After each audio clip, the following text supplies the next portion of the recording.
अहीम कुछ याद करते हुए बोला, हृदय अग्रवाल तो एसके कंपनी में मैनेजर की पोस्ट पर है ना। ओहास ने उसकी बात में हामी भरी और कहा, हाँ। अश्वत्थ का ध्यान कहीं और ही था। उसने ओरियन से कहा, कल से तुम तिया को जिम में ट्रेनिंग दोगे। ओरियन को अश्वत्थ की यह रिक्वेस्ट समझ नहीं आई और उसने पूछा, पर क्यों? अश्वत्थ बोला, वो बहुत वीक है, उसके खाने पीने की हर चीज़ का ध्यान रखना, उसे देखा तो होगा ही। आदित्य हंसता हुआ बोला, अच्छा तो आप नहीं चाहते कि कोई भी उनको एक फूंक मारकर उड़ा दे? वैसे ये अच्छी बात है कि आप उन्हें फिट रखना चाहते हो। आदित्य की बात को इग्नोर करते हुए अश्वत्थ बोला, 14 दिन की लीव एप्लीकेशन मैंने उसके कॉलेज में दे दी है, 2 हफ्ते में अच्छे रिजल्ट मिलने चाहिए। ओजस ने फिर अश्वत्थ को छेड़ा और बोला, तो क्या उसके बाद हमें भी गुड न्यूज़ सुनने को मिल सकती है? अश्वत्थ ने उसे घूर कर देखा और बोला, तुम लोगों को उसके अलावा कोई दूसरा काम नहीं है? जब मैं कह रहा हूँ कि उसकी ग्रेजुएशन कंप्लीट नहीं हुई है, अगर वो प्रेग्नेंट हो गई तो बेकार में यूनिवर्सिटी में उसे बुली किया जाएगा और वो बेवजह यूनिवर्सिटी में फेमस हो जाएगी। और फिर दादाजी भी इस शादी को सीक्रेट रखना चाहते हैं और तुम सबकी भी यही राय है, तो मेरे पास दूसरी चॉइस नहीं है और सबसे बड़ी बात वो अभी बहुत छोटी है। आदित्य दांत निकालकर हंसने लगा और बोला, मेरी छोटी सी प्यारी भाभी। रचित बोला, just shut up Aditya. Aditya अजीब सा मुंह बनाते हुए बोला, भाई ऐसा कुछ नहीं होगा, आप भी ना। ओरियन ने अश्वत्थ को बोला, ठीक है 14 दिन काफ़ी है, उसे अच्छी ट्रेनिंग दूंगा। 14 दिन में वो नॉर्मल हो जाएगी, पर उसके लिए उसे एक बार हॉस्पिटल ले जाना पड़ेगा उसका चेकअप कराने के लिए। उसकी हालत देखकर तो यही लगता है वो बहुत वीक है, शायद ही मेरे इंस्ट्रक्शंस फॉलो कर पाए, पर मैं पूरी तरह से कोशिश करूंगा। आदित्य मुस्कुराते हुए बोला, पर ब्यूटीफुल बहुत है। अश्वत्थ ने उसे घूर कर देखा और ओरियन से बोला, उसके खाने पीने पर अच्छे से ध्यान देना, मैं 2 हफ्ते के लिए रशिया जा रहा हूँ, वहाँ एक इम्पॉर्टेंट डील करनी है। ओरियन बोला, और बिग बॉस। तिया खाना बनाने में बहुत माहिर थी और वो बहुत कम समय में बहुत सारे लोगों का खाना बना सकती थी। उसने फटाफट सर्वेंट्स की मदद से बहुत जल्दी सबके लिए खाना बना लिया और सर्वेंट्स ने डाइनिंग टेबल पर खाना लगा भी दिया। सब लोग खाना खाने आए और खाने की खुशबू ऐसी थी कि सब भूख से छटपटाने लगे। दादाजी एक लंबी सांस लेकर खाने की खुशबू लेते हुए बोले, वाह क्या खुशबू आ रही है। अश्वत्थ मुस्कुराया और उसके इशारे पर तिया ने दादाजी को खाना सर्व किया। जैसे ही पहला निवाला दादाजी के मुंह में गया वो खुश होते हुए बोले, इस घर में बस एक औरत की कमी थी, आज वो भी पूरी हो गई। बेटा तुम तो एक प्रोफेशनल शेफ से भी बेटर खाना बनाती हो, खाना सच में बहुत टेस्टी है। ये सुनते ही सब लोग खाने पर टूट पड़े, बस अश्वत्थ चुपचाप बैठा सबको देख रहा था। टिया उसके पास गई और उसने उसे खाना सर्व किया, क्योंकि अश्वत्थ के रूल्स में ये भी था कि उसे खाना उसकी वाइफ सर्व करेगी। अश्वत्थ बोला, बैठ भी जाओ। टिया बैठ गई और अश्वत्थ ने उसकी प्लेट में ढेर सारा खाना परोस दिया। टिया हैरान होकर देखने लगी। अश्वत्थ बोला, चुपचाप खा लो। टिया ने कुछ बोलने के लिए मुंह खोला, लेकिन कुछ नहीं बोल पाए। फिलहाल बाकी लोग तो खाने पर टूट पड़े थे और कुछ ही देर में सारा खाना खत्म हो गया और टेबल पर धिक्कारों की आवाज़ आने लगी। टिया अभी भी खा रही थी और आदित्य की नज़र टिया की प्लेट पर थी। इतना खाने के बाद भी उसका पेट नहीं भरा था। वो अपने पेट पर हाथ फेरता हुआ अश्वत्थ से बोला, भाभी शायद आप खाना खत्म नहीं कर पाएंगी। ये सुनकर अश्वत्थ चिढ़ कर बोला, तुम्हें इससे क्या, तुम्हारा खाना हो गया ना।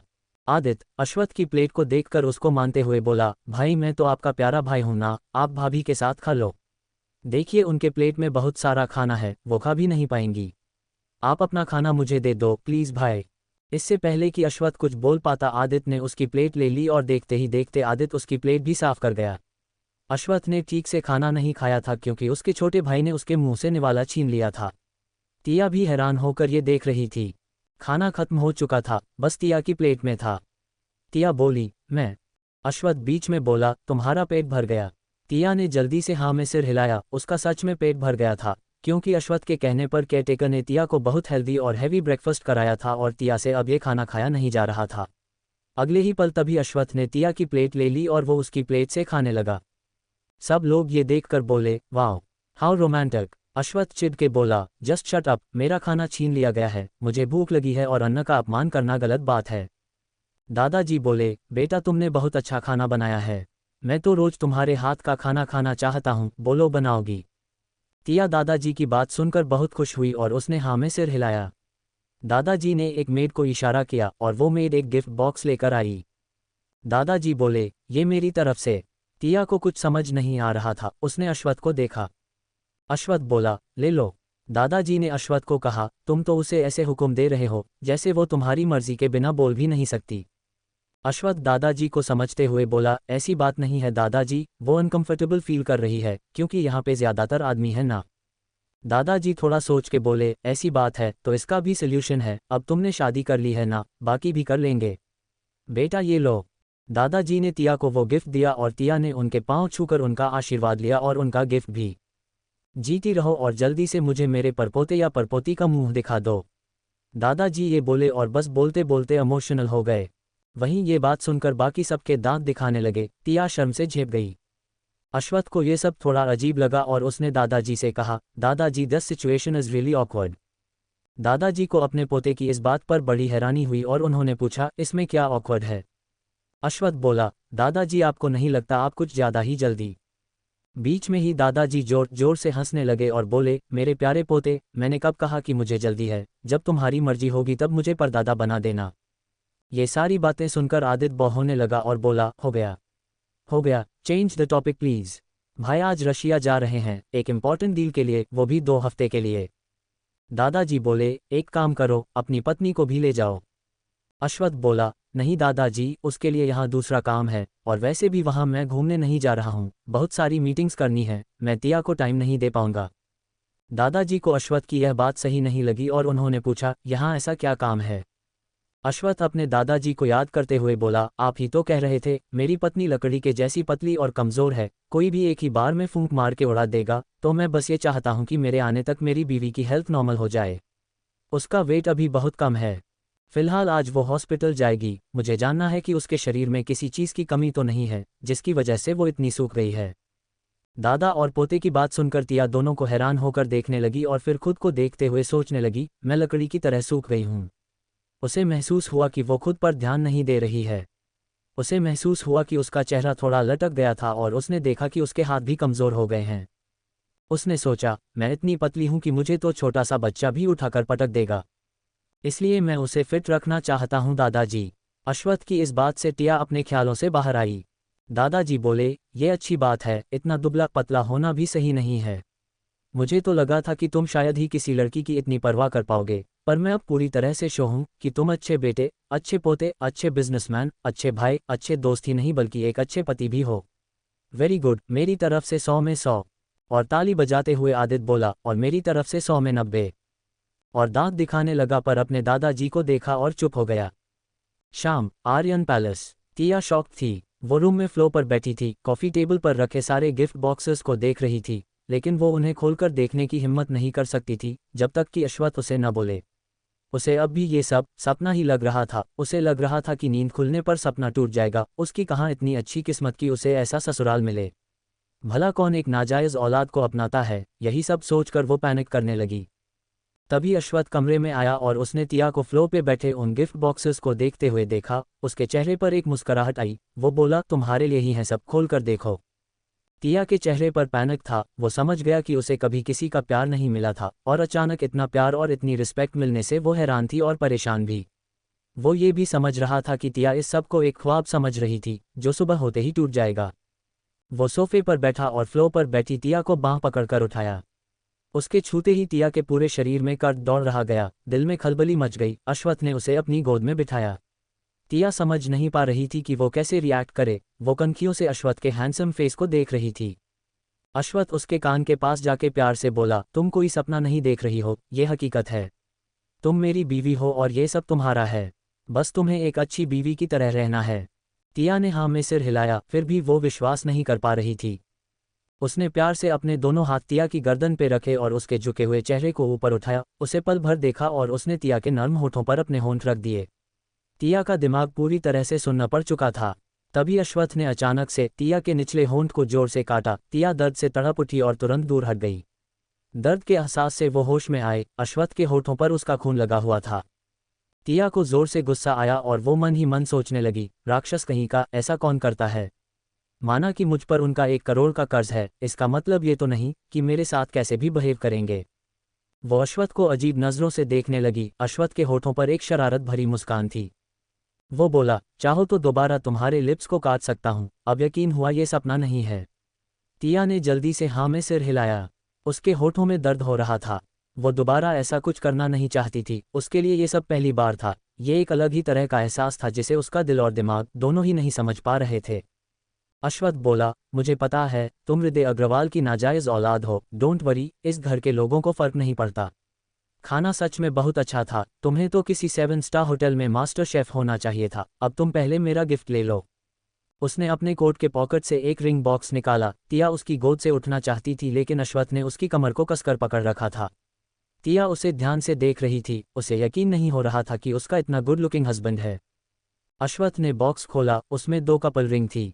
वो रिंग्स बहुत खूबसूरत थी। तिया ने देखा कि वो न्यू डिज़ाइन की प्लैटिनम रिंग्स थी। अश्वत्थ ने एक रिंग अपनी उंगली में पहनी और एक तिया को लेफ्ट हैंड की रिंग फिंगर में पहना दी और अपने हाथ के ऊपर उसका हाथ रख के देखने लगा और बोला, हम अच्छे लग रहे हैं हमारे हाथ साथ में। तिया दोनों रिंग्स को देख ही रही थी जब अश्वत्थ बोला, खबरदार उतारने की सोचना भी मत। तिया बोली, जी मैं ऐसा कुछ नहीं करूंगी। वो रिंग तिया की उंगली में बहुत अच्छी लग रही थी और तिया को वो रिंग बहुत पसंद आई थी। वो बिना पालक झपकाए उसे ही निहार रही थी। अश्वत्थ बोला, मैं आज रात रशिया के लिए निकलने वाला हूँ, मेरी गैरमौजूदगी में तुम भागने की सोचना भी मत, समझी? तिया बोली, नहीं। अश्वत्थ बोला, मेरे आने तक दादाजी को इम्प्रेस कर लेना और अपना अच्छे से ध्यान रखना। मैं आने के बाद तुम्हारा वेट चेक करूंगा, अगर तुम्हारा वेट उतना ही रहा तो तुम्हारी खैर नहीं। तिया घबराकर उसे देखने लगी। वो मन में बोली, ऐसे कौन ख्याल रखता है? ये तो सरासर धमकी देने जैसा है। अश्वत्थ के जाने के बाद अकेले कैसे रहेगी तिया आर्यन परिवार के साथ? क्या जीत पाएगी वो दादाजी का दिल या फिर जिंदगी फिर उससे छीन लेगी खुशी के ये पल का गिफ्ट? सुबह आर्यन पैलेस। अश्वत्थ बहुत तेज था, वो उसके मन की बात समझ गया था। वो बोला, धमकी ही समझ लो। तिया फिर हैरान होकर उसे देखने लगी कि अश्वत्थ उसके मन की बात कैसे सुन लेता है। तभी आदित्य रूम में बिना नॉक किए बिना ब्रेक की गाड़ी की तरह घुस आया। पर अश्वत्थ और तिया को एक दूसरे के इतना करीब देखकर उसने फट से ब्रेक लगाया और जल्दी से पलट गया और एम्बास होते हुए बोला, मैंने कुछ नहीं देखा, मैं बता रहा हूँ मैंने कुछ नहीं देखा। आदित्य को देख तिया भी घबरा कर उठने लगी, लेकिन अश्वत्थ ने उसे इतना टाइटली पकड़ रखा था कि वो उठने के बजाय उसके सीने से जा लगी। अश्वत्थ तिया को देख के मुस्कुराया और अपनी आंखें चढ़ाते हुए आदित्य से बोला, क्या कोई प्रॉब्लम है? आदित्य हड़बड़ा गया और बोला, नहीं तो मैं तो ये पूछने आया था कि लंच भी भाभी बनाएंगी या कोई कुक? वैसे कुक का बनाया खाना खाते खाते मैं पक गया हूँ, तो सोच रहा था कि आज सुबह की तरह अगर भाभी कोई अच्छी सी डिश बनाकर खिलाएं तो। अश्वत्थ उसकी बात काटते हुए बोला, एक शर्त पर। आदित्य चौंक गया और उसने पूछा, कैसी शर्त? अश्वत्थ ने आदित्य को ऊपर से नीचे तक देखा और बोला, तुम्हारा फैशन सेंस बहुत अच्छा है। मैं चाहता हूँ कि तुम मेरी गैरमौजूदगी में मेरी बीवी को फैशन सेंस सिखाओ, उसकी ड्रेसिंग को भी अपनी तरह परफेक्ट बनाओ। आदित्य ने चैन की सांस ली और हंसते हुए बोला, सीधे कहो ना कि भाभी का मेकओवर करना है, इतना घुमा फिरा के बोलने की क्या ज़रूरत है? अगर भाभी मुझे रोज टेस्टी टेस्टी खाना खिलाएंगी तो मैं उनका मेकओवर तो क्या, उन्हें अवार्ड विनिंग दीवा बना दूंगा। तिया को कुछ समझ नहीं आ रहा था कि ये दोनों भाई क्या डिस्कशन कर रहे हैं। वो कभी अपने देवर को देखती तो कभी अपने पति को। तभी अश्वत्थ उसे देखकर उस पे टिप्पणी करता हुआ बोला, तुम बहुत ओल्ड फैशन्ड हो, मैं तुम्हारा मेकओवर करना चाहता हूँ। तिया खुद से मन में बोली, ओल्ड फैशन्ड। उसे याद आया कि कॉलेज में भी सब यही कहते थे। अश्वत्थ उसे एक अंतर्यामी लग रहा था जो उसके मन की सारी बातें जानता था। तिया को हैरान देख आदित्य बोला, भाई आपको भगवान की तरह अंतर्यामी लग रहे होंगे, है ना? पर इनके बारे में ये सच है, ये इंसान के हाव भाव से गैस कर लेते हैं कि उनके मन में क्या चल रहा है, बट डोंट वरी, वो हमेशा सही नहीं होते। अश्वत्थ आदित्य को चुप कराते हुए बोला, चुपचाप अब निकलो यहाँ से। आदित्य बोला, जा रहा हूँ, इतना गुस्सा क्यों हो रहे हो? मुझे भी कोई शौक नहीं है कबाब में हड्डी बनने का। आप दोनों की खुशी के लिए मैं सबको घर से भेज सकता हूँ, खुद भी चला जाऊंगा और पूरा आर्यन पैलेस आपका, सारा टाइम अलोन टाइम होगा। पर भाभी मेरे भाई रोमांस के मामले में काफ़ी कच्चे इंसान हैं, वो मेकओवर आपको करना पड़ेगा। ये कहकर आदित्य कमरे से जाने लगा और तिया मन ही मन सोचने लगी, सभी बेशरम है क्या इस घर में? तभी आदित्य मुड़ा और उसने बहुत ही शरारती अंदाज में कहा, मेरा गिफ्ट पहले देखना। अश्वत्थ चिढ़ के बोला, क्यों, उसमें ऐसा क्या है जो पहले देखना है? आपके बहुत काम का है, इसलिए बोल रहा हूँ भाई, ज़रूर देखना। और ये कह के वो कमरे से बाहर चला गया। अश्वत्थ समझ गया था कि कुछ तो गड़बड़ है, वो अपने भाई को अच्छे तरह जानता था। तिया भी आदित्य का गिफ्ट देखना चाहती थी और वो सामने ही रखा था। तिया ने झट से वो बॉक्स खोला और देखते ही हैरान रह गई। तिया ने बॉक्स से गिफ्ट निकाला, अश्वत्थ ने भी गिफ्ट देखा और देखते ही उसकी भौहें तन गई, उसे गुस्सा आने लगा। वो मन ही मन बोला, आदित्य के बच्चे, तुझे तो मैं। तिया सदमे में थी। आदित्य ने तिया को सैटन का रेड कलर का 2 पीस नाइट गाउन दिया था। तिया ने एकदम नॉर्मल एक्ट करने की कोशिश की और उस गिफ्ट को वापस बॉक्स में डाल दिया और बॉक्स बंद कर दिया। अश्वत्थ भी बहुत ऑकवर्ड फील कर रहा था। कमरे में एक अजीब सा सन्नाटा छा गया था। तिया मन ही मन आदित्य को कोस रही थी, उसका मन कर रहा था कि वो शर्म के मारे मर जाए। अश्वत्थ भी आदित्य को 1000 गालियां दे रहा था, उसका जी कर रहा था कि वो उसे एक कमरे में बंद करके खूब पीटे। तभी अश्वत्थ का ध्यान तिया पर गया, उसने देखा कि वो दोनों उस बड़े से कमरे के बीचों बीच चुप खड़े हैं। अश्वत्थ माहौल को थोड़ा नॉर्मल करने के लिए बोला, अरे वो पागल है, उसके गिफ्ट पर ध्यान मत दो। तिया की बोलती बंद थी, वो नजरें झुकाए उस गिफ्ट बॉक्स को देख रही थी। अश्वत्थ तिया को नॉर्मल करने के लिए बोला, तुम दूसरे गिफ्ट क्यों नहीं देखती? तिया के मन में आया, पहला गिफ्ट ही इतना शानदार है तो बाकी गिफ्ट में तो पता नहीं क्या क्या निकलेगा। वो घबराते हुए धीरे से बोली, सर आप ही देख लीजिए, मुझे नहीं देखना, और उठने लगी। अश्वत्थ ने उसे छोड़ दिया और तिया सीधे भागकर लाउंज में चली गई। तिया के जाते ही अश्वत्थ चिल्लाया, आदित्य, और वो आदित्य को ढूंढता हुआ कमरे से बाहर चला गया। आदित्य और बाकी की सारी फौज बाहर एक साथ लिविंग रूम में थी। अश्वत्थ वहां पहुंचा और गुस्से में बोला, यह क्या मजाक है आदित्य? सब ने उसे देखा। आदित्य मासूम बनता हुआ बोला, क्या हुआ भाई? अश्वत्थ फिर चिल्लाया, तुम्हारी हिम्मत कैसे हुई ऐसा बेहुदा गिफ्ट देने की? अश्वत्थ को नाराज देख आदित्य और हंसने लगा और बोला, आपको पसंद नहीं आया भाई, पर वो आपके लिए नहीं था, वो तो मेरी प्यारी भाभी के लिए था। मैं तो बस इतना चाहता था कि वो आपको रिझाने की कोशिश करें। आप इतना गुस्सा क्यों कर रहे हैं? आपने अपनी मर्जी से शादी की है, दादाजी अपने परपोते या परपोती को देखना चाहते हैं, आपको जल्दी करनी चाहिए और मेरा गिफ्ट इस प्रोसेस को स्पीड अप कर देगा। आदित्य का जवाब सुनकर सब ठहाके मारकर हंसने लगे, पर जैसे ही अश्वत्थ ने सबको एक बार गुस्से से देखा तो सब चुप हो गए। आदित्य बोला, कोई आदमी इतनी खूबसूरत बीवी पाने के बाद भी उससे दूर कैसे रह सकता है? मुझे तो ऐसा लगता है कि आप सच में वही हो जो लोग समझते हैं, बस आपने अपना राज छुपाने के लिए शादी की है। अश्वत्थ गुस्से में बोला, तुम्हें मुझ पर शक है कि मुझे औरतें नहीं आदमी पसंद है, पागल हो क्या? हाँ, मैंने उससे शादी की है और अपनी मर्जी से की है और माना वो खूबसूरत है, पर इसका यह मतलब तो नहीं कि मैं बिना उसकी इजाज़त के उसके साथ कुछ भी करूं। मैं इतना भी। अश्वत्थ बोल ही रहा था और तभी तिया वहां आई, क्योंकि उसे ओरियन के साथ चेकअप के लिए हॉस्पिटल जाना था। सबने उसे देखा, सबकी नज़र उसके गुलाबी पतले होठों पर टिकी हुई थी।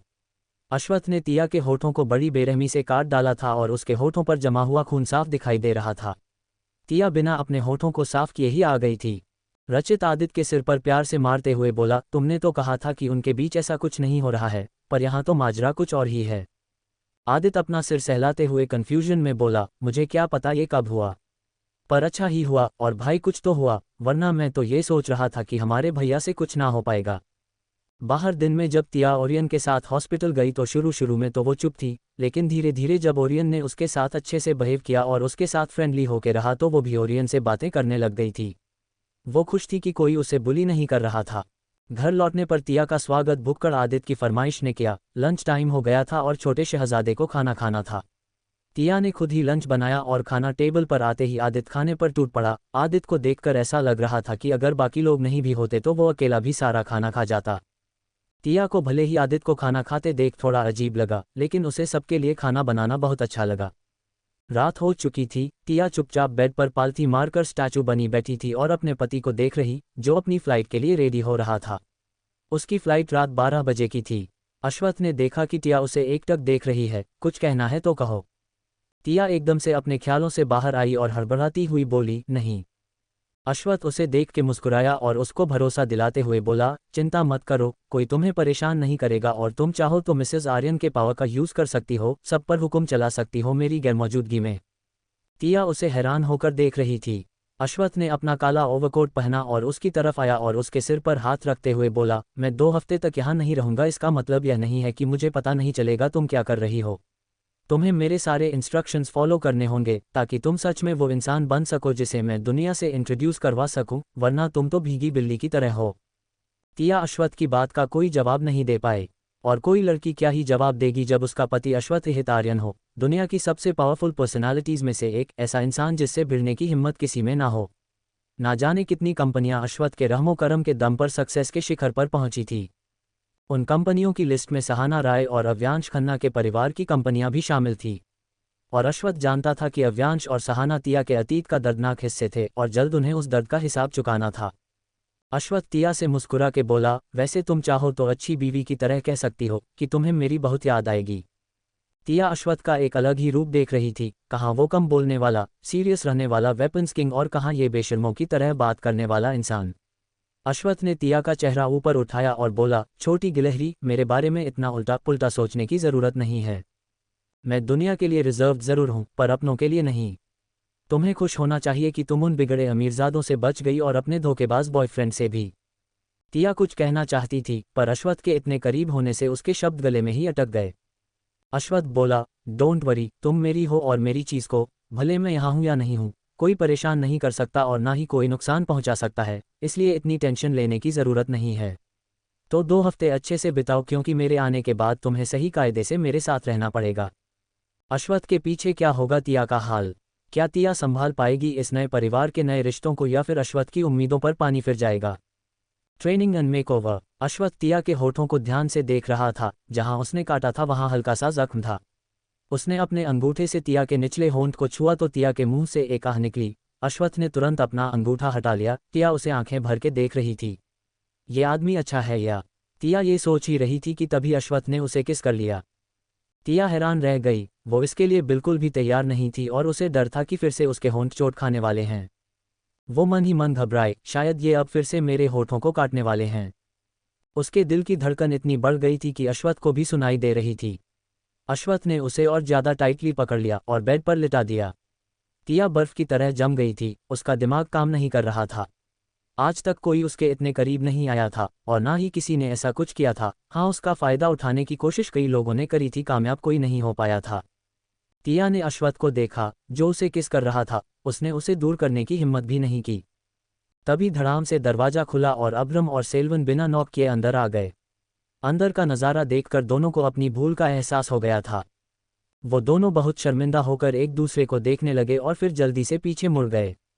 दरवाजे की आवाज़ सुनकर अश्वत्थ ने तिया को फ्री कर दिया और उठकर खड़ा हो गया और अपने कपड़े ठीक करने लगा और चिढ़ते हुए उनसे बोला, तुम लोग बिना नॉक किए अंदर कैसे आ गए? बैड मैनर्स, तुम लोग। बीच में ही सेल्वन माफ़ी मांगते हुए बोला, big boss, we are really sorry, हम भूल गए थे, अगली बार ऐसा नहीं होगा। आप नीचे नहीं आ रहे थे तो हम ऊपर आ गए और पल भर के लिए हम भूल गए थे कि आप अब अकेले नहीं रहते। अब्रम सेल्वन की बात में अपनी सफाई जोड़ते हुए बोला, हमें पता नहीं था कि तुम इतने। उन दोनों की बात को अनसुना करते हुए अश्वत्थ बोला, चलो। अब्रम उसे चिढ़ाते हुए बोला, चाहो तो कुछ देर और अच्छे से अपनी लिटिल वाइफ को बाय कर सकते हो, अभी बहुत टाइम है, और अगर इस फ्लाइट के लिए लेट हो जाते हैं तो हम नेक्स्ट फ्लाइट से चले जाएंगे, अगर उसके लिए लेट हो गए तो उसकी नेक्स्ट फ्लाइट से चले जाएंगे, फ्लाइट्स की कमी नहीं है। अश्वत्थ गुस्से में बोला, अपनी बकवास बंद करो, और तिया से नज़रें बचाते हुए अपना लगेज लेकर कमरे से बाहर निकल गया। अब्रम और सेल्वन भी उसके पीछे पीछे चले गए। तिया अभी भी उन बीते पलों में खोई हुई थी, उसे ये सब सपना ही लग रहा था। वो अपने होठों को छूकर बोली, मतलब वो मुझे? फिर एकदम से उसके गाल ब्लश करने लगे। वो नहीं जानती थी उसके साथ ऐसा क्यों हो रहा है। वो अश्वत्थ के साथ सेफ फील करने लगी थी। उसे अश्वत्थ बुरा नहीं लगता था और ना ही उसकी हरकतें, जो कभी भी किसी भी टाइम ओवरबोर्ड हो जाती थी। तिया ब्लैंकेट से अपना चेहरा छुपाकर शर्माने लगी। फिर उसे अचानक से लगा, मैं अचानक ब्लश क्यों कर रही हूँ? वो मेरे ओनर है, उन्होंने मुझे 1 करोड़ देकर बचाया है। No Coca. कोका तिया का निकनेम था, उसकी माँ उसे प्यार से कोका कहती थी। तिया ने सोचा कि भले ही उसे अश्वत्थ से डर लगता था, लेकिन उससे नेगेटिव वाइब्स नहीं आती थी। वो खुद से ही बोली, जब अव्यांश मेरे करीब आने की कोशिश करता था तो जी करता था कि उसे थप्पड़ मार दूं, हमेशा उससे दूरी बनाकर रखती थी मैं, लेकिन अश्वत्थ की बात अलग है। अगर वो उस दिन नहीं आते तो वो लड़के ना जाने मेरे साथ क्या करते। थोड़ा खड़ूस टाइप का है, पर मेरे साथ बहुत अच्छा है, और उसकी फैमिली और उसके लोग भी मेरे साथ कितने प्यार से रहते हैं। यही सब सोचते सोचते तिया सो गई। कब सो गई उसे पता ही नहीं चला। सालों में पहली बार उसे चैन की नींद आई थी। सुबह, आर्यन पैलेस। अश्वत्थ चला गया था, लेकिन उसके ऑर्डर्स को ओरियन पूरी तरह से फॉलो करने वाला था। सुबह 3 बजे अलार्म बजा और तिया उठ गई और नहा धोकर फ्रेश हुई। एक हाई नेक का स्लीवलेस इनर पहन लिया, नीचे काले रंग की ट्रैक पैंट और स्पोर्ट्स शूज पहन लिए और भागते हुए बाहर ग्राउंड में आए। आर्यन मैंशन का ग्राउंड बहुत बड़ा था। ग्राउंड की सारी लाइट्स जल रही थी और ओरियन और आदित्य दोनों तिया का इंतजार कर रहे थे। ओरियन एकदम जोश में लग रहा था, लेकिन आदित्य थोड़ा नाराज लग रहा था। आदित्य बोला, भाई ने मुझे भाभी का मेकओवर करने का काम दिया है, उन्हें ट्रेनिंग देने का नहीं, फिर मुझे क्यों बुलाया है? ओरियन बोला, तुमने जो कल ठूस ठूस कर ब्रेकफास्ट और लंच फिर डिनर, ये सिलसिला चलता रहा न तो खा खा के मोटे हो जाओगे, क्योंकि अब यंग मैडम ही तीनों मील बनाने वाली हैं, इसीलिए अच्छा है अभी से एक्सरसाइज करना स्टार्ट कर दो, बाद में पछतावा नहीं होगा। चलो यंग मैडम के साथ तुम भी ग्राउंड के 5 चक्कर लगाकर आओ। ओरियन ने टिया को दौड़ने का इशारा किया तो वो थम्स अप करके दौड़ने निकल पड़ी। ओरियन का ऑर्डर सुन के आदित्य वहीं हैरान खड़ा हुआ था। वो ओरियन से चिढ़ते हुए बोला, हे भगवान, तुम सच में बहुत बुरे हो। मैंने ऐसा क्या कर दिया जो ऐसी सज़ा दे रहे हो? अब खाना पीना छोड़कर उपवास रखना शुरू कर दूँ? तुम लोग क्या मुझे भूखा प्यासा मरने देना चाहते हो? ये गलत बात है। ओरियन बोला, नाटक मत करो और जाओ। यंग मैडम कब की चली गई? आदित्य ने देखा और बोला, मेरी प्यारी भाभी मुझे छोड़कर चली गई, ये तो गलत हुआ। और वो भी दौड़ने निकल गया। टिया दूसरे चक्कर में ही बुरी तरह से हौंफने लग गई थी। वो बड़ी मुश्किल से ओरियन के पास पहुंची और अपने घुटनों पर हाथ रखकर हौंफने लगी। वहीं उसके पीछे आदित्य भी पहुंच गया, उसकी भी हालत कुछ ऐसी ही थी। ओरियन बोला, यंग मैडम अगर आप कम से कम 3 राउंड नहीं लगाएंगी तो बिग बॉस आपको पनिश करेंगे। ये सुनते ही टिया के रोंगटे खड़े हो गए और वो फिर दौड़ने लगी। इस बार तो वो ऐसे दौड़ रही थी जैसे उसके पीछे पागल कुत्ता पड़ा हो। आदित्य बोला, अगर मैं पूरा नहीं भी करूंगा तो मुझे कोई पनिशमेंट नहीं मिलने वाली। ओरियन उसे घूरकर बोला, तुम्हारे लिए भी पनिशमेंट है, तुम डाइट करोगे। ये सुनते ही आदित्य के होश उड़ गए। खाना तो उसके जीने की वजह थी। खाने के लिए वो कुछ भी कर सकता था। वो भी सिर पर हाथ रखकर फिर से दौड़ने लगा। 5 राउंड होते होते दोनों लगभग बेहोश होने के कगार पर थे। दोनों को ओरियन ने पानी की बोतलें दी। दोनों जल्दी जल्दी बोतल के ढक्कन खोलकर पानी पीने लगे। ओरियन बोला, इसके बाद बाकी एक्सरसाइज जिम में करनी है, जो घर के तीसरे फ्लोर पर है। ये सुनकर आदित्य और टिया दोनों का चेहरा लाल हो गया। दोनों अश्वत्थ को पीटना चाहते थे पर करते क्या। चुपचाप ओरियन के पीछे पीछे मरियल घोड़ों की तरह चलते चले गए।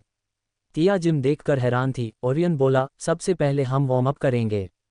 और वार्म अप में जो एक्सरसाइजेस करनी थी उनके नाम बताने लगा। आदित्य बोला, ये वार्म अप की लिस्ट तो बहुत लंबी है, और अगर ये सिर्फ वार्म अप है तो एक्सरसाइजेस कितनी लंबी होगी। हे भगवान, मुझे इस धरती पर नहीं रहना। ये कहकर आदित्य फर्श पर लुढ़क गया। टिया भी इतने सारे नाम सुनकर लगभग बेहोश होने के कगार पर ही थी, पर ओरियन को उनपे कोई दया नहीं आई और आखिर में दोनों ने पूरा वर्कआउट किया। वर्कआउट खत्म होते होते दोनों आधे बेहोश ही हो गए थे। ऐसे ही धीरे धीरे करके दिन बीतने लगे। घर में सब टिया की रिस्पेक्ट करते थे और उसकी हेल्प भी करते थे। समय समय पर अश्वत्थ अपडेट लेता रहता था। आदित्य का भी आधा वजन कम हो गया था। टिया को ओरियन ने एक्सरसाइज के साथ सेल्फ डिफेंस भी सिखा रहा था। दादाजी तो टिया को अपनी सगी पोती की तरह प्यार करते थे। 2 हफ्ते कब बीते पता ही नहीं चला। टिया सबका दिल जीत चुकी थी और सबके साथ बहुत फ्रेंडली और कंफर्टेबल थी। आदित्य टिया का मेकओवर भी कर चुका था। वो अब मॉडर्न बन चुकी थी और लेटेस्ट फैशन के कपड़े पहनने लगी थी और उसका 1 किलो वजन भी बढ़ गया था। जब टिया को ये पता चला कि अश्वत्थ आ जाने वाला है तो वो हैरान रह गई। एक तरफ उसे दुख था क्योंकि उसकी एब्सेंस में उसने उनके रूम का नक्शा ही बदल डाला था और अब उसे डर लग रहा था कि अश्वत्थ रूम की हालत देखकर उसे जिंदा दफना देगा। उसने इन 2 हफ्तों में अश्वत्थ के बारे में बहुत कुछ जान लिया था, उसकी पसंद नापसंद सब कुछ, और ये भी कि वो जब गुस्सा होता है तो किसी की नहीं सुनता। वो इस बात से अनजान थी कि अश्वत्थ को सब पता था कि वो 2 हफ्तों में क्या क्या काम कर चुकी है। टिया को आज कॉलेज भी जाना था, उसे वहाँ किसी ज़रूरी काम से बुलाया था। कॉलेज के प्रिंसिपल, वाइस प्रिंसिपल और डीन तीनों को पता था कि टिया अब अश्वत्थ आर्यन की वाइफ है। वो उसके साथ कैसा भी व्यवहार नहीं कर सकते थे। वैसे भी टिया के साथ उनका व्यवहार पहले से ही ठीक था, पर यह जानने के बाद कि टिया अश्वत्थ आर्यन की वाइफ है वो थोड़ा डर रहे थे। वो अश्वत्थ आर्यन के गुस्से से वाकिफ थे और फिर अश्वत्थ आर्यन उस कॉलेज का ट्रस्टी भी था। अश्वत्थ आर्यन ने उन सबको सीधी धमकी दी थी कि उसकी लिटिल वाइफ को किसी भी तरह की प्रॉब्लम नहीं होनी चाहिए और टिया को ये पता नहीं लगना चाहिए कि वो उस कॉलेज का ट्रस्टी है, वरना वो उन लोगों को छोड़ेगा नहीं। टिया कॉलेज पहुंची। उसके चेहरे पर अलग ही चमक थी। अब वो पहले वाली टिया नहीं थी। वो बहुत ही ज्यादा अट्रैक्टिव, चार्मिंग और खूबसूरत दिख रही थी। उसने एक शर्ट टाइप टॉप और नीचे रफल स्कर्ट पहन रखी थी। पैरों में हील्स थी। अपने बालों की 2 फ्रेंच चोटी बनाई हुई थी। आज वो नर्वस नहीं, बहुत कॉन्फिडेंट थी। पूरा कॉलेज उसे देखकर हैरान था। वो सीधे प्रिंसिपल रूम में गई। टिया को देखकर प्रिंसिपल, वाइस प्रिंसिपल और डीन तीनों के पसीने छूटे हुए टिया ने उन्हें ग्रीट किया। डीन ने उसे बैठने को कहा और फिर उसे कुछ बातें बताई गई। उन्होंने उसे बताया कि सहाना ने टिया की इमेज को खराब करने के लिए कुछ अफवाहें फैला रखी थी और उन तीनों को ये पता था कि ये सब झूठ है। वो बस टिया से जानना चाहते थे कि क्या वो सहाना के अगेंस्ट कोई एक्शन लेना चाहती है। टिया ने कुछ सोचते हुए कहा, मैं आपको मंडे को बताऊं, एक्चुअली मैं डिसाइड नहीं कर पा रही हूं। ये सुनने के बाद तीनों ने चैन की सांस ली। प्रिंसिपल कायंत बोले, हाँ क्यों नहीं। टिया ने तीनों को देखा और पूछा, और कोई बात सर? डीन अपनी नर्वसनेस छुपाते हुए बोले, नहीं और कुछ नहीं। वो लोग भी टिया का बदला रूप देखकर हैरान थे। पहले एकदम सिंपल रहने वाली टिया क्लासी हो गई थी और मॉडर्न भी। टिया प्रिंसिपल रूम से बाहर आए और उसने चारों तरफ देखा। उसे अब पहले की तरह डर नहीं लग रहा था। अब तो वो 2-4 लोगों को एक साथ पीट भी सकती थी, पर अश्वत्थ का डर अब भी उसे सता रहा था। वो बड़बड़ाते हुए बोली, हे भगवान, अगर सर को पता चला मैंने उनके रूम का क्या हाल बना रखा है तो वो पता नहीं क्या करेंगे। कहीं वो मुझे मार तो नहीं डालेंगे। प्लीज़ भगवान मुझे बचा लेना। अश्वत्थ से खुद को बचाने की प्रार्थना करते करते टिया एक लड़की से जा टकराए। उस लड़की ने उसे हैरान होकर देखा और बोली, कोका, तू कहाँ थी इतने दिनों से? वो लड़की थी ओजल, कॉलेज में टिया की बेस्ट फ्रेंड। टिया उसे देख के बहुत खुश हुई और उसके गले लग गई। ओजल भी बहुत खुश थी टिया को इतना बदला हुआ देखकर। वो बोली, वाह, oh my God, you are looking gorgeous. 2 हफ्ते तक कहाँ थी यार तुम? टिया ने उसको देखा और उसके कंधे पे हाथ रखते हुए और अपनी एक्साइटमेंट कंट्रोल करते हुए बोली, डॉर्मेट्री में जाकर बात करते हैं। कौन थी ओजल और क्या होने वाला था आर्यन पैलेस में अश्वत्थ की वापसी पर? क्या टिया का टच अश्वत्थ का दिल जीत लेगा या फिर उसके गुस्से की आग को भुगतना पड़ेगा इस नई टिया को? टिया के लिए खुश होना दिन, टिया का कॉलेज। टिया की बात सुनकर ओजल भी जल्दी से बोली, और मुझे भी तुम्हें कुछ बताना है। और ओजल टिया का हाथ पकड़कर उसे ले जाने लगी। तभी रास्ते में उन्हें अव्यांश मिल गया। उसे देखकर ओजल भड़क गई, तुम दोनों का पेट नहीं भरा कोका की बदनामी करके? तुम और तुम्हारी वो बिच, तुम दोनों की जोड़ी कमाल की है। अव्यांश दांत पीसते हुए बोला, यू ब्लडी बिच, हाउ डरे यू। टिया समझ गई थी कि बात बढ़ने वाली है तो वो ओजल को शांत करते हुए बोली, जाने दे यार, मुझे घर के लिए निकलना है, चल यहाँ से, इट्स इरिटेटिंग, लेट्स गो ऑज। तभी अव्यांश की नज़र टिया पर पड़ी। ओजल से बहस के चक्कर में उसका ध्यान उस खूबसूरत लड़की पर गया ही नहीं जो ओजल के साथ थी, पर टिया की आवाज़ वो पहचान गया और उसने देखा कि ये तो टिया है। वो बोला, क्या तुम मुझे वापस इम्प्रेस करना चाहती हो जो अपना मेकओवर करके आए हो? So for your kind information, Sahana is the best, you are so boring, she is amazing. Avyansh की गलतफहमी एक जोरदार किक से दूर हुई। वो कुछ दूर जा गिरा, उसके पेट में ये किक टिया ने मारी थी। ये नज़ारा देख के ओजल जितनी हैरान थी उतनी ही खुश भी। टिया अव्यांश की जमकर पिटाई करना चाहती थी, पर वो कुछ सोचकर रुक गई। ओजल अव्यांश को एक किक मारकर बोली, तुम इस तरह गिरे हुए अच्छे लग रहे हो।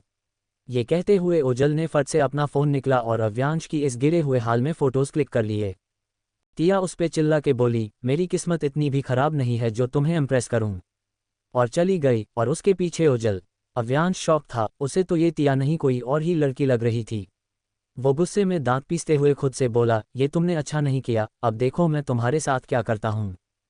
हॉस्टल में ओजल के रूम में ओजल खुश होकर बोली, वाह मेरी जान, क्या किक मारा। बाय द वे, तुम 2 हफ्तों से कहाँ थी? टिया दूर बंद करके बोली, बताती हूँ। टिया के बदले तेवर का राज जानने के लिए ओजल बहुत एक्साइटेड थी। टिया उसे सब बताती गई और ओजल की आंखें हैरानी से बड़ी होती चली गई और वो अचानक खुशी से बेड पर उछलने लगी। टिया उसे ऐसा करते देख बोली, Oz, are you mad? Ojal खुश होकर बोली, bestie, you are so lucky. Tia घबरा कर बोली, क्या लकी? उन्होंने मुझे बचाया है, डैम इट। ओजल बोली, तो क्या हुआ?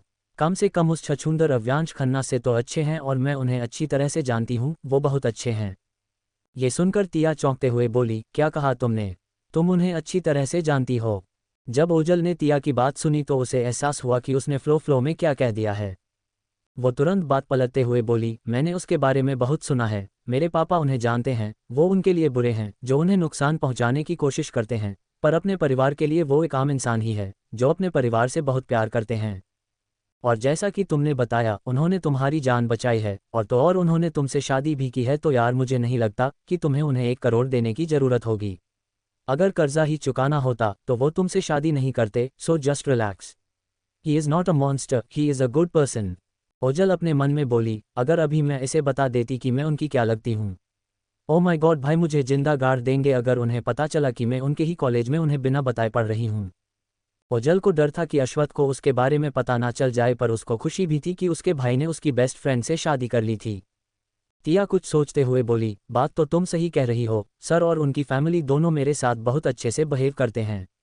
सर ने मेरी जान भी बचाई और इज्जत भी, और फिर मुझे इतना स्ट्रॉन्ग और कॉन्फिडेंट भी बना दिया। बस मुझे एक ही चीज़ का डर है, उनके गुस्से का। मैंने सुना है कि उनको बहुत गुस्सा आता है। ओजल उसको समझाते हुए बोली, गुस्सा तो सबको आता है ना, और उन्हें गुस्सा तभी आता है जब कोई उन्हें नाराज़ कर देता है। मुझे पता है तुम भूलकर भी उन्हें कभी नाराज़ नहीं करोगी। So miss Koka, sorry Mrs Ashwath, Aryan आपको कैसा लग रहा है? The weapons king Mr Ashwath Aryan की वाइफ बनकर शहर का सबसे पावरफुल इंसान अब तुम्हारे हाथ में है, मतलब तुम अपने हबी से कहकर कुछ भी करवा सकती हो।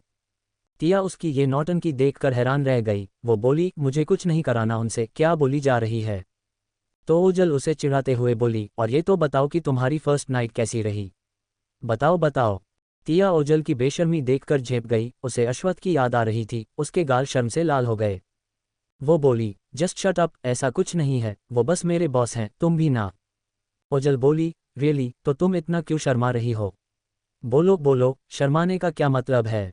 टिया अपने हाथ में पहनी घड़ी को देखते हुए बोली, आज बहुत लेट हो गया है, पता है, आज सर रशिया से आने वाले हैं और घर के रूल्स के हिसाब से मुझे 8 बजे से पहले घर पहुंचना होगा।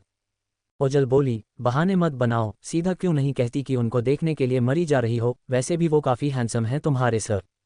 ऐसा कुछ नहीं है, बकवास बंद करो। ये कहकर टिया जाने लगी। ओजल बोली, ठीक है, जाओ, तुम भी क्या याद रखोगी? टिया उससे गले लगाते हुए बोली, यू आर द बेस्ट, सिर्फ तुम ही हो जिसे मैं अपना कह सकती हूँ। मुझे लगता था कि पापा मुझसे बहुत प्यार करते हैं, पर वो भी, और आंखें नम हो गई।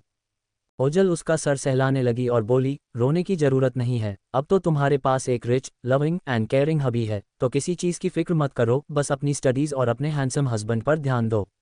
वैसे शादी के बाद तुम्हारे फेस पर एक अलग ही नूर दिखाई दे रहा है, और तुम्हारा एटीट्यूड भी चेंज हो गया है।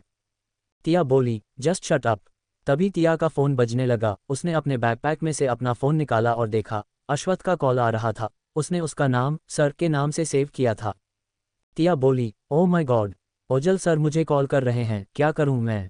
उन्हें पता चल गया होगा मैंने उनके रूम का क्या हाल बना रखा है। आज के डिनर में वो मुझे ही खाएंगे, और वो भी कच्चा। ओजल बोली, क्या किया है तुमने? टिया ने उसे सारी बात बताई और बोली, क्या करूं बताओ ना। वो बहुत ज़्यादा घबरा गई थी। ओजल बोली, जो होगा देखा जाएगा, तुमने ही कहा था ना कि दादाजी तुम्हें बहुत पसंद करते हैं। अगर तुम्हारे सर कुछ भी करते हैं तो दादाजी से शिकायत कर देना, लेकिन पहले फ़ोन तो उठाओ। अश्वथ का कॉल आ रहा था पर टिया रिसीव नहीं कर रही थी। वो डर से जम गई थी, तो ओजल ने उसके हाथ से फ़ोन लेकर कॉल रिसीव कर ली।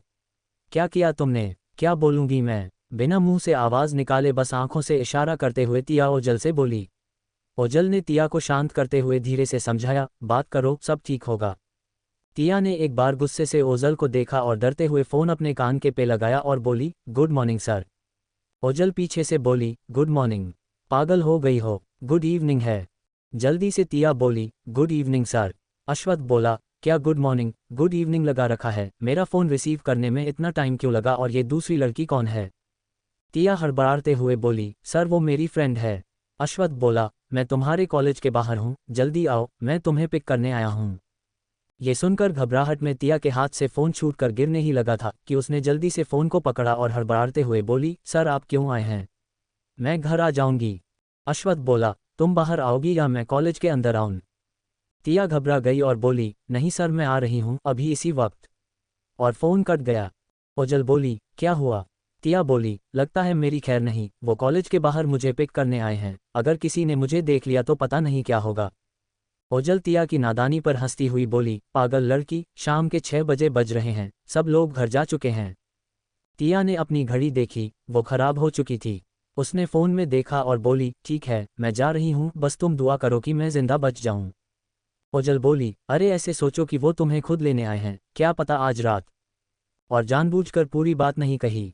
टिया जोर से बोली, मुझे परेशान करना बंद करो, मैं जा रही हूँ। और भागते हुए निकली हॉस्टल से और सीधा कॉलेज के एंट्रांस पे जाके रुकी, जहां पर अश्वथ की आलीशान ब्लैक एसयूवी खड़ी थी। अश्वथ ने बैक सीट का शीशा नीचे किया और उसे देखा और बोला, इन्विटेशन चाहिए, जल्दी बैठो। ये सुनकर टिया हड़बड़ा गई और हड़बड़ाहट में एक पत्थर से ठोकर खाकर गिर पड़ी। अश्वथ ने उसे देखा, सेल्वन ड्राइविंग सीट से नीचे उतरने लगा पर अश्वथ ने उसे बैठे रहने का इशारा किया। टिया दर्द में कराहने लगी, फिर ये सोचकर कि अश्वथ उसे पनिश करेगा, वो जल्दी से उठी और अपना दर्द भूलकर गाड़ी के दरवाजे पे आई और अश्वथ ने उसके लिए बैकसीट का दूर खोल दिया। टिया गाड़ी में बैठते ही शॉक हो गई। अश्वथ की एसयूवी के अंदर ना जाने कितने सारे डिवाइसेस लगे थे, ऐसी गाड़ियां उसने सिर्फ हॉलीवुड की फिल्मों में देखी थी। अश्वथ ने गाड़ी का दरवाज़ा बंद किया और टिया विंडो के पास सिकुड़कर बैठ गई और सेल्वन ने गाड़ी स्टार्ट करी। अश्वथ ने उसके घुटनों को देखा जिस पर गिरने की वजह से खरोंचें आ गई थी, उसके हाथ भी छिल गए थे। अश्वथ ने टिया की बाँह पकड़कर उसे खींचकर अपनी गोद में बिठा लिया। गाड़ी अपनी मंजिल की ओर बढ़ रही थी। टिया हैरान अश्वथ की गोद में बैठी हुई थी। उसे लगा था कि अश्वथ उसे आज मार ही डालेगा, पर यहाँ तो अश्वथ बिल्कुल शांत था, उसने ये उम्मीद बिल्कुल नहीं करी थी। अश्वथ ने एक हाथ से तिया की बेली को पकड़ा, उसके छूने से तिया एकदम से सिहर उठी। अश्वथ प्यार से बोला, तुम्हें ध्यान से चलना चाहिए था, अगर किसी गड्ढे में गिर जाती तो पक्का तुम्हारा सिर फूट जाता। तिया डरते हुए बोली, आगे से ध्यान रखूंगी। अश्वथ ने गाड़ी के दरवाजे में बने एक कंपार्टमेंट में से एक फर्स्ट एड किट निकाला और तिया के स्क्रैचेस पर बैंडेज लगा दी और उसके हाथों को देखने लगा।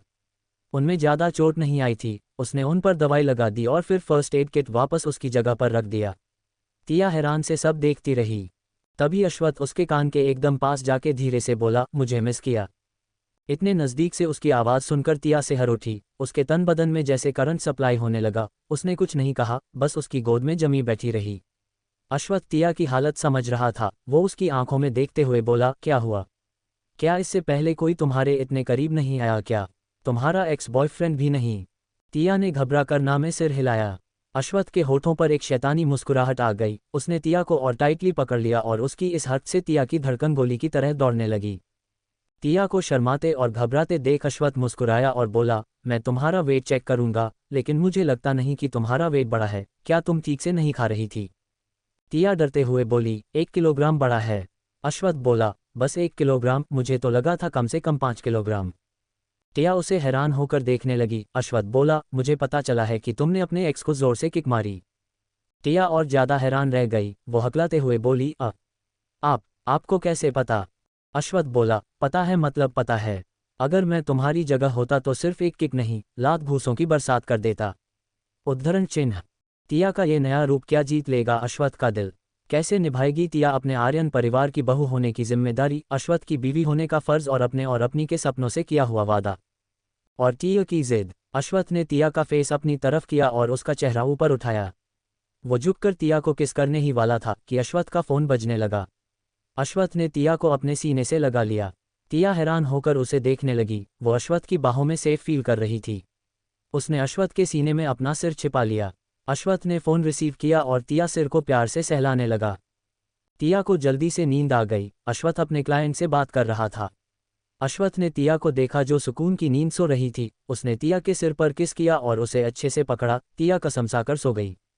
अश्वथ ने तिया के हाथ को देखा और चुपचाप प्यार से उसका हाथ पकड़कर उसकी उंगलियों से खेलने लगा। जब वो उनके आलीशान पैलेस पर पहुंचे तो गाड़ी रुकने की वजह से तिया की नींद अचानक से खुल गई। उसने खुद को अश्वथ के बाहों में पाया, वो उसे उठाकर अंदर ले जा रहा था। उनके पीछे अश्वथ के हैंडसम वेल मैनर्ड लोग थे जो अश्वथ की तरह ही परफेक्ट बॉडी शेप के थे।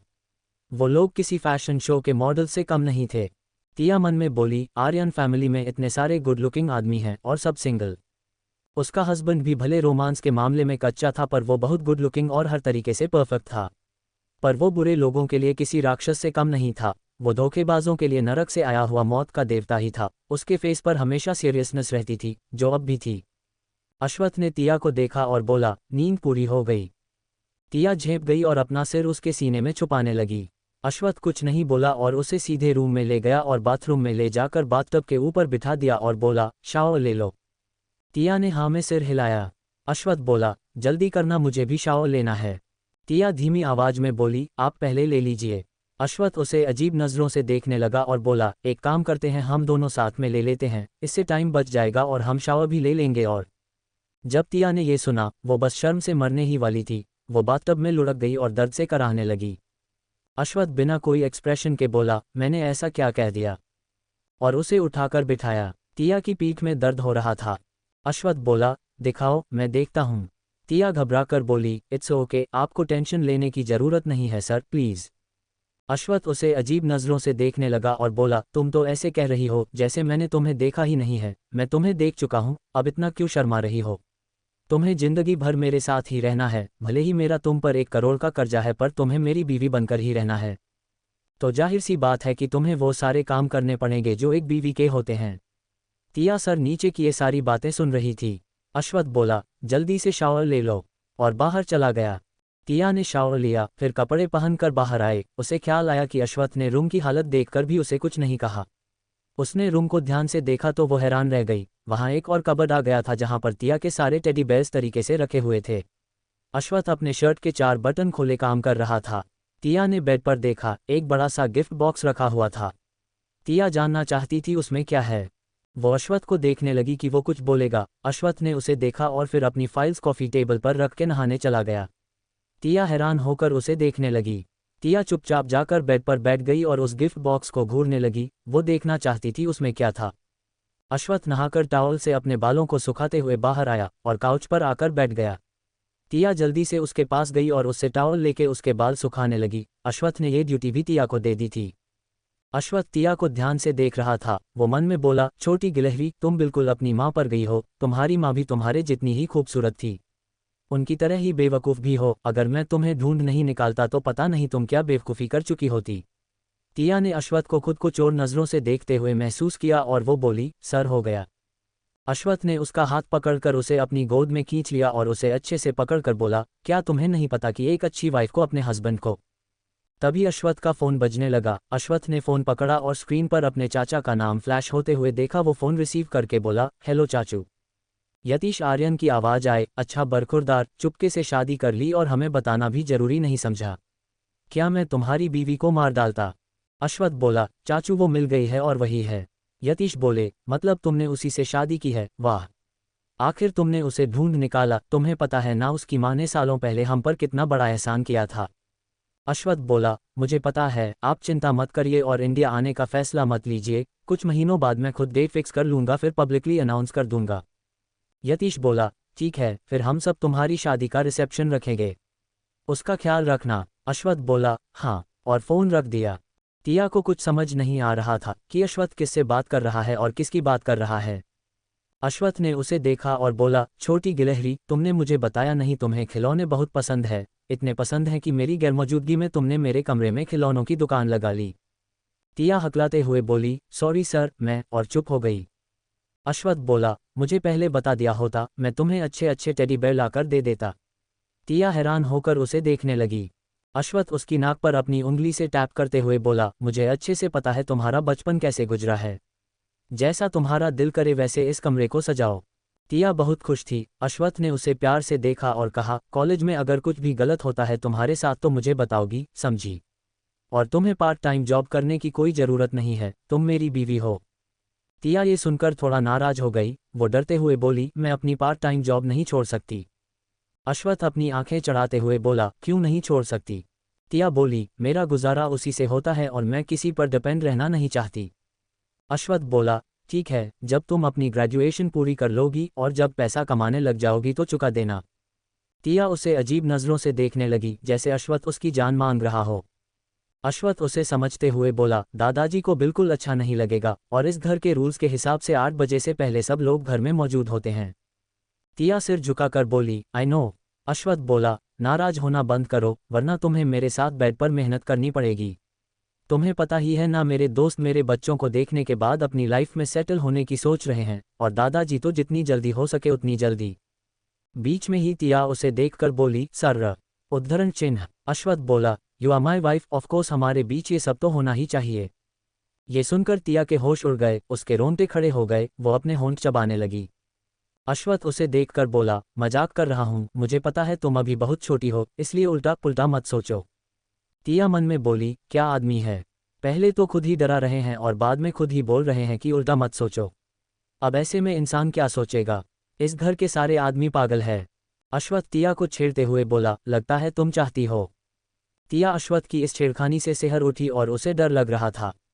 वो मन में बोली, हे भगवान, ये आदमी अब क्या चाहता है, और अपनी नज़रें नीचे झुका ली।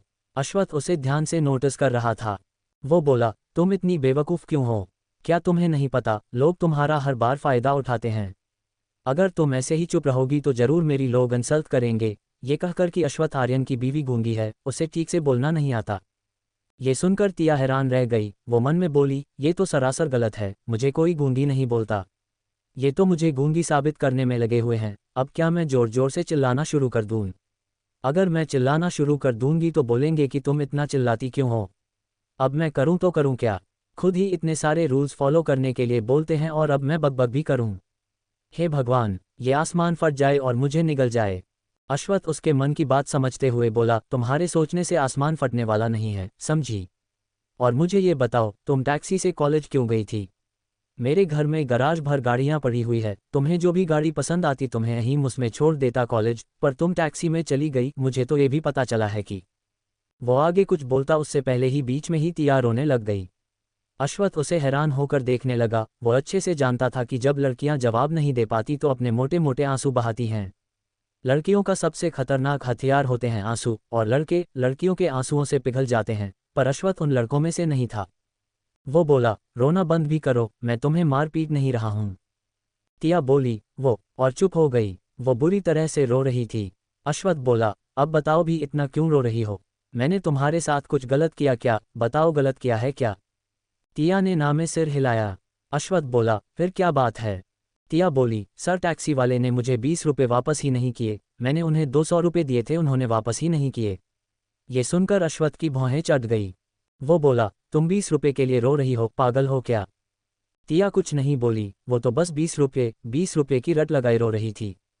अश्वत्थ मन में बोला, इस लड़की के दिमाग की वायरिंग बिल्कुल मेरे मनचले भाई की तरह है। 20 रुपये के लिए कौन रोता है? अश्वत्थ बोला, रोने की कोई जरूरत नहीं है, बस 20 रुपये ही तो थे। तुम तो ऐसे रो रही हो जैसे उस ड्राइवर ने तुम्हारी पूरी जिंदगी की कमाई लूट ली हो। तिया उसे अपनी लाल आंखों से देख रही थी, जैसे कह रही हो, आप अमीर हो इसलिए आपको 20 रुपये का मतलब नहीं पता। अश्वत्थ बोला, तुम्हें इतना रोने की जरूरत नहीं है, और जैसा कि मैंने कहा है, तुम्हें पार्ट टाइम जॉब करने की भी कोई जरूरत नहीं है। मुझे पता है तुम स्टार कैफे में काम करती हो, वो भी नाइट शिफ्ट, और मुझे ये भी पता चला है कि वहाँ लड़के तुम्हारे ऊपर कमेंट भी पास करते हैं। क्या तुम्हें पता नहीं, रात में लड़कियों को काम नहीं करना चाहिए। अगर तुम्हें पैसे चाहिए तो मैं तुम्हें दूंगा। तिया बोली, नहीं, मैं आपसे पैसे नहीं लूंगी। अश्वत्थ बोला, मतलब तुम मेरी बात नहीं मानोगी? तिया ने कहा, ऐसा नहीं है, लेकिन मैं अपनी जॉब नहीं छोड़ सकती। अश्वत्थ बोला, पता है तुम कितनी छोटी हो? तिया उसकी बात सुनकर अपनी उंगलियों को गिनने लगी। वो ऐसा करते हुए एकदम छोटी सी गिलहरी लग रही थी। वो गिनकर बोली, आपसे 11 साल छोटी। अश्वत्थ उसे अपनी तीखी नज़रों से देखने लगा और बोला, मैंने ये नहीं पूछा कि तुम मुझसे कितनी छोटी हो, मैंने ये कहा कि तुम्हें ये काम नहीं करना चाहिए। अगर तुमने दोबारा जिद की तो बता रहा हूं, मैं उस कैफ़े को खरीद लूंगा और तुम्हें वहां काम नहीं करने दूंगा। ये सुनकर तिया मन ही मन अश्वत्थ को कोसने लगी। अश्वत्थ उसे अपना हुक्म सुनाते हुए बोला, तुम बस अपनी पढ़ाई पर ध्यान दोगी, समझ में आई बात? क्या अश्वत्थ के कहने पर छोड़ देगी तिया अपनी नौकरी, या फिर वो अपनी खुददारी से समझौता नहीं करेगी? क्या दूर हो जाएंगे तिया और अश्वत्थ के बीच के फासले, या फिर कोई नई गलतफहमी इन दोनों को एक नहीं होने देगी?